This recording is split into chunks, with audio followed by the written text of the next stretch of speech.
안녕하세요. 2월 12일 월요일 아침입니다. 말씀과 함께 새롭게 오는 소망의 아침을 시작하겠습니다. 제임스 에머리 화이트는 고백하지도 직시하지도 회개하지도 않은 자가 주님의 보호하심에서 우리를 밀어낸다 라고 이야기합니다. 사무엘하 13장 30절로 39절까지 말씀을 본문으로 가요. 어리석은 선택의 결과 잃어버린 두 아들이라고 하는 주제로 함께 은혜를 나누기를 원합니다. 진정한 사랑은 점검이 필요합니다. 다윗, 암논, 압살롬이 겪은 사건의 발단은 사랑이었습니다. 하지만 각자에게 있는 사랑이 서로를 살리는 온전한 사랑은 아니었습니다.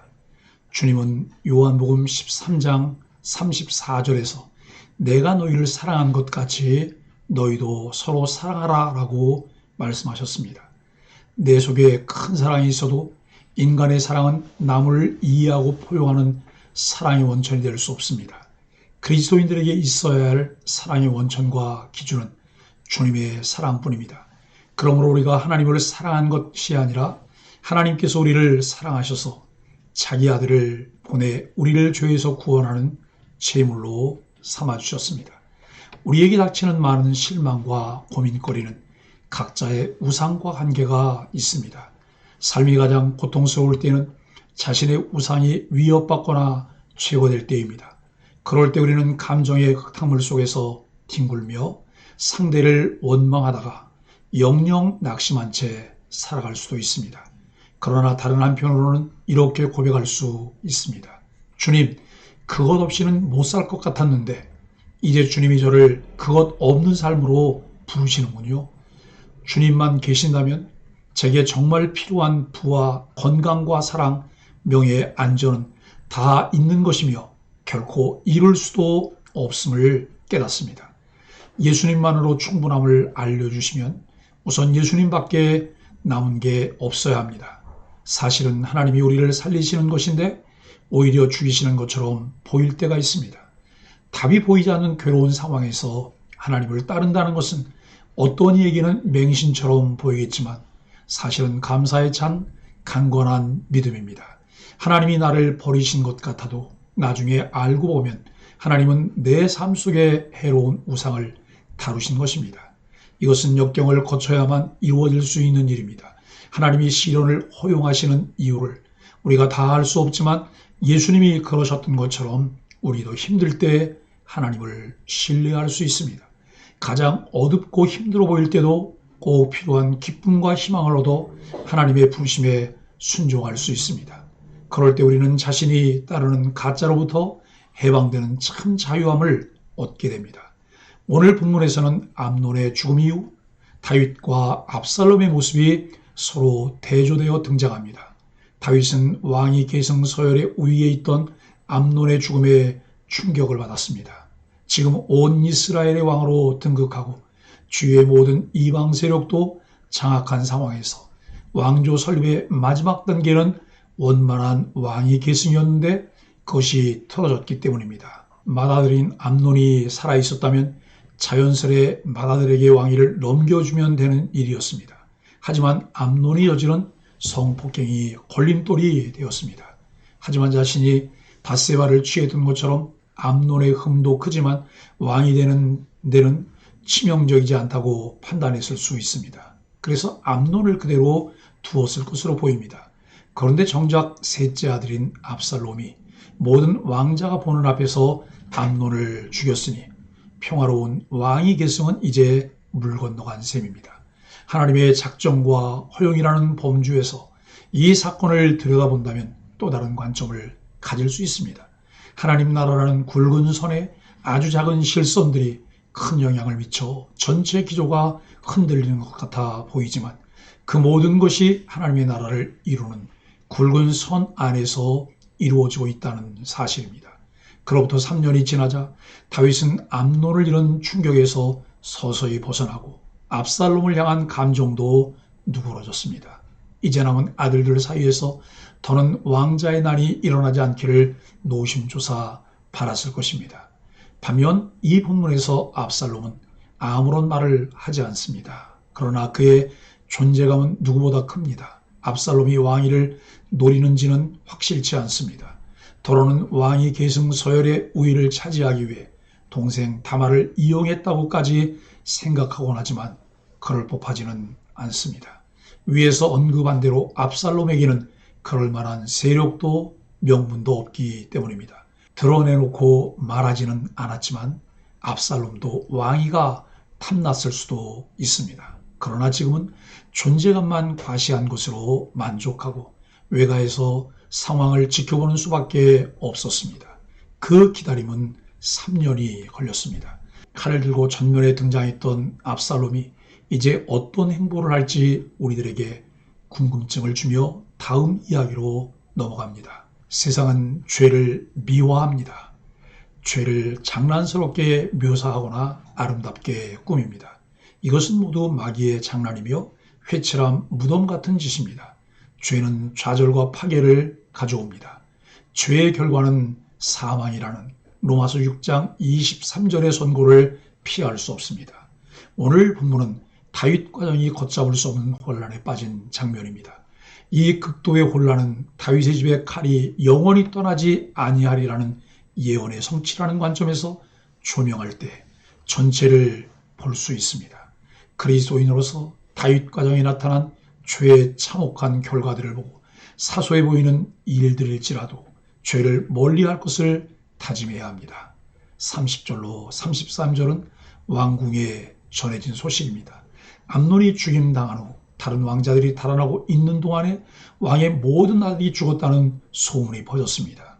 다윗은 이 소문을 듣고 절망해서 자신의 옷을 찢고 땅에 드러눕고 맙니다. 이는 처절한 슬픔의 표현입니다. 죄는 절망을 가져다 줍니다. 죄의 시작은 달콤한 유혹이었지만 그 결말은 절망과 좌절입니다. 죄의 유혹이 다가올 때 성도가 보아야 할 것은 죄가 초래할 결과입니다. 죄의 결과는 언제나 참혹하다는 것을 잊지 마십시오. 모세처럼 일시적인 쾌락을 누리는 것보다 하나님의 백성과 함께 고통당하는 길을 선택하도록 늘 깨어서 자신을 관리해야 합니다. 다윗 왕을 요나답이 위로합니다. 그는 일련의 과정을 설명하면서 암논만 죽었을 테니 상심하지 말라고 다윗 왕을 위로합니다. 그러나 이것은 매우 가증스러운 행위입니다. 요나답이야말로 암논의 죽음을 초래한 장본입니다. 죄는 교활한 자를 만들어냅니다. 악한 자를 더 악하게 만드는 것이 바로 죄입니다. 죄는 사람에게 있는 하나님의 성품을 파괴합니다. 죄 가운데 머물러 있으면 교활해집니다. 그리스도인은 죄 가운데서 신속히 빠져나와야 합니다. 잠언 13장 20절은 지혜로운 자와 동행하면 지혜를 얻고 미련한 자와 사귀면 해를 받느니라고 말씀합니다. 시편 26편 5절 말씀은 내가 행악자의 지표를 미워하오니 악한 자와 같이 앉지 아니하리이다 라고 말합니다. 성경은 요나답에 대한 이야기가 짧게 나오지만 그가 어떤 류의 삶을 살았는지 추적하기에 충분하게 합니다. 기회주의자로서의 그의 삶을 봅니다. 34절로 39절은 아들을 향한 아버지의 마음입니다. 도망쳐온 왕자들은 왕궁에 도착해서 소리 높여 통곡합니다. 다윗 왕과 신하들도 심히 통곡합니다. 왕자들은 심한 충격을 받았을 것입니다. 비록 자신들은 살아남았지만 그들의 가정에서 일어난 끔찍한 비극으로 인해 슬퍼하고 눈물을 흘렸습니다. 죄는 눈물을 불러옵니다. 화목한 가정에 통곡을 가져다 줍니다. 우리의 가정에 통곡의 눈물이 찾아오지 않도록 늘 깨어 있어야 합니다. 시시때때로 찾아오는 죄와 맞서 싸우십시오. 다윗은 죽은 아들 암논을 생각하며 날마다 슬프게 지냈습니다. 죄의 결과는 슬픔입니다. 죄는 사람에게 절대로 기쁨을 주지 못합니다. 날마다 슬프게 지내게 하는 것이 죄의 파괴적 속성입니다. 언젠가는 죄의 청구서가 날아온다는 사실을 잊지 말아야 합니다. 우리가 누리는 기쁨과 복은 조건부입니다. 죄로부터 자신을 지킬 때만 가능합니다. 죄에 넘어지면 기쁨이 슬픔으로 바뀐다는 사실을 절대로 잊지 말아야 합니다. 압살롬은 암논을 죽이고 그슬왕 암미올의 아들 달메에게로 도망쳤습니다. 그술은 요단강 동쪽 골란고원의 바산과 헤르몬 사이에 있었던 작은 왕국으로 달메의 딸 마아가가 압살롬의 어머니였습니다. 압살롬이 그술로 도망가서 산 지 3년이 지나자 다윗 왕은 암논으로 인한 슬픔을 많이 극복했습니다. 그러자 그의 마음이 압살롬을 향해 간절해졌습니다. 그래도 재회는 쉽지 않습니다. 죄는 관계를 깹니다. 사랑하는 사이를 갈라놓습니다. 사랑하는 소망의 가족 여러분, 현재 우리가 누리는 관계 속에서 지속적으로 평안함을 누리기를 원한다면 관계에 침투하는 죄를 쫓아내야 합니다. 잠시 죄악의 낙을 누리는 것보다 하나님이 허락하신 관계가 더 소중합니다. 그리스도인들은 피 흘리기까지 죄와 맞서 싸워야 합니다. 죄의 본질은 파괴이기에 절대로 허락해서는 안 됩니다. 죄는 사람의 인격을 파괴하고 관계를 단절하며 그로 인한 슬픔과 절망을 가져다 줍니다. 세상은 온갖 방법으로 죄를 미화하지만 죄의 본질은 눈물과 단절입니다. 그리스도인은 이 사실을 잊지 말고 항상 성령의 충만함으로 깨어 죄와 싸워야 합니다. 죄와 싸워 이길 때 하나님이 주시는 은혜 가운데 살아갈 수 있습니다. 암논의 비유를 맞추는 잘못된 제안을 해서 결국 암논을 죽음의 길로 내몬 거짓 지혜자 요나답과 실수를 반복하는 다윗은 하나님의 지혜가 없는 자들이 불러오는 비극을 보여줍니다. 부모에게 자녀의 죽음은 가슴에 묻는 일입니다. 끔찍한 사건 후 3년이 지나자 암논에 대한 슬픔이 흐려지고 압살롬에 대한 그리움이 간절해지기 시작합니다. 만일 다윗이 지혜롭게 암논의 계획을 간파했다면, 그리고 다말을 범한 암논에게 적절한 처벌을 내렸다면 가족 내에 피를 부르는 비극은 생기지 않을 수 있었습니다. 다윗의 어리석은 선택으로 다윗 가문에 선고된 심판이 시작됩니다. 하나님의 심판은 인간의 어리석은 선택과 연결됩니다. 그러므로 어리석은 길 버리고 지혜의 길을 선택해야 합니다. 여호와의 율법을 즐거워하며 그 율법을 밤낮 묵상하며 지혜의 신이신 성령님을 의지하며 매 순간 지혜로운 선택을 하는 소망의 가족들이 되기를 예수 그리스도 이름으로 간절히 축복합니다. 함께 기도하겠습니다. 하나님, 자녀의 죽음에는 옷을 찢을 줄 알면서 자신의 죄악에는 마음을 찢지 않았던 다윗의 모습에서 우리의 안일함을 봅니다. 하나님의 말씀이 모든 관계와 문제 해결의 중심이 되게 하여 주옵소서. 가정과 공동체가 덮어버린 모든 죄로 인해 비극을 겪지 않도록 속히 하나님께 나아가 회개하게 하여 주옵소서.